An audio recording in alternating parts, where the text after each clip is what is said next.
Welcome back to the Devil May Cry series.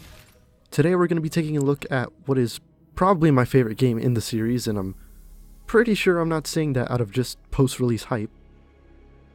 Devil May Cry 5. And this has been the only game I've been playing for like the past month, and I'm still not done with it. I still have a couple of difficulties that I need to go through. And also Bloody Palace, which comes out at the time of this recording today.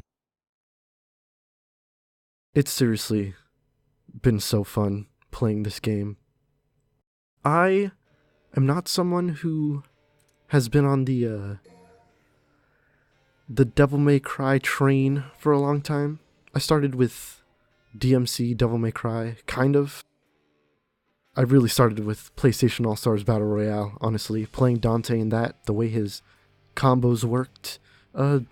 Not so much the character himself, though, but it was still a fun time playing as him, and that's what got me into the series. Just, I wanted to see how the game's played, and my eyes were kind of opened when I played DMC Devil May Cry. I hadn't really played that many action games beforehand, just really Kingdom Hearts and God of War, but just the way mechanics worked in that game. Whew, it was crazy, and it was really fun. I still think DMC is a pretty good game, but I've played the rest of the series, and I know now that original Dante is where it's at, along with, the rest of the original world. Speaking of the original world, there's a character here that's actually not been featured in any of the other Devil May Cry games. This guy is, I'm waiting for his name to come up. Oh my god. Oh, there it is, Morrison, Jesus. I knew his name, I just didn't want to say it before the thing popped up. But yeah, Morrison is from, I believe, the Devil May Cry anime, which I have not watched. I should probably give that a watch sometime soon. But he was white there, and now he's black. That's kind of weird. But here's our setting inside of this weird demonic structure, and there he is, Dante, your and my boy, and our other boy right here, Nero. It's kind of dumb that they named Dante the legendary Devil Hunter, and then Nero is just the Devil Hunter. If I were to choose, I would have probably named Dante like the Son of Sparta or something like that, but it's whatever. V is a new character for this game, and I really enjoy V. He's not really emo. I don't know what the word is to describe him, but I think he's cool. I don't know, he's weird. Look, he's just sliding away on his shadow. That's just cool. I like it. I can't help but smile whenever I see V. And he has some pretty good lines. Nero. Oof. Nero got a lot more vulgar as time has gone on. Devil May Cry 4, he wasn't as bad, but he was still probably the most vulgar character there. As you might have seen there, I do have the other costumes. I didn't get them from pre-ordering, though. They did eventually release the other costumes as DLC. And by costumes, I just mean recolors, honestly. They didn't really change the clothes or anything. The super costumes, though, I earned those myself. I didn't buy those. You can buy them. There are some other microtransactions that you can do, like getting a bunch of red orbs, starting the game with a bunch of blue orbs, but I don't really do that. If it's available in the game, I'm just going to unlock it in the game. And red orbs aren't that hard to come by, but that's for later. Right now, we are getting to play as Nero. And, you might notice Nero's kinda missing something. It looks like he dropped some dead weight, you could say. If we could get a shot of him right now. Well, I guess we're not gonna get that shot of him. I thought there was gonna be more cutscene. Something that DMC Devil May Cry did that this game kind of copies, I guess would be the word.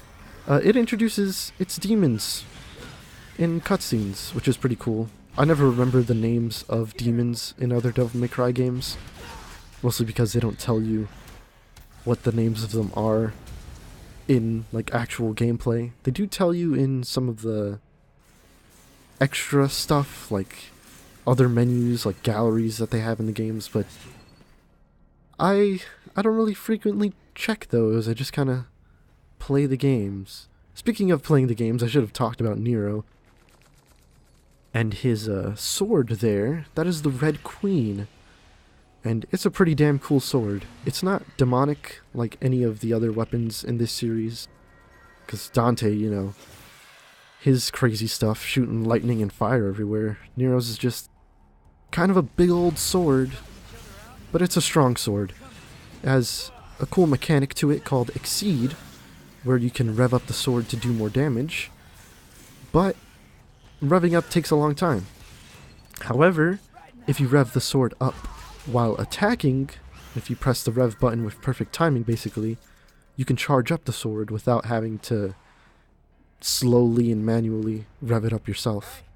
And if you get perfect timing, you could get all 3 charges in one slash, which I'm not quite able to do. I can do that sometimes with some slashes, but for the most part I just try to time my button presses and hope for the best.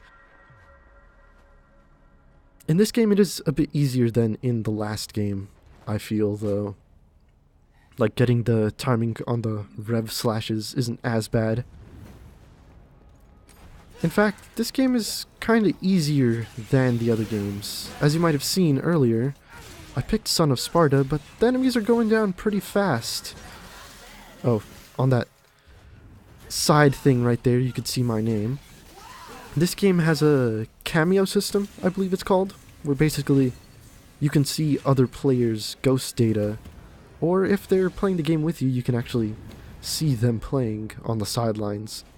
It's kind of a cool way of having multiplayer, but we still don't have true multiplayer in a Devil May Cry game, which is kinda lame. They've been teasing us for so long. Devil May Cry 3, you got Doppelganger, which a second player could control, and the other character in the sort of final boss that the other player can control.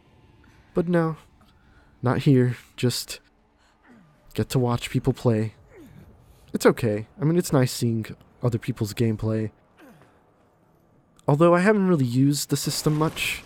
I only used it on like one run of the game, and otherwise it's just been either my ghost data or the ghost data of the DMC crew, which is just the developers of the game. And this right here is the main bad guy, Urizen.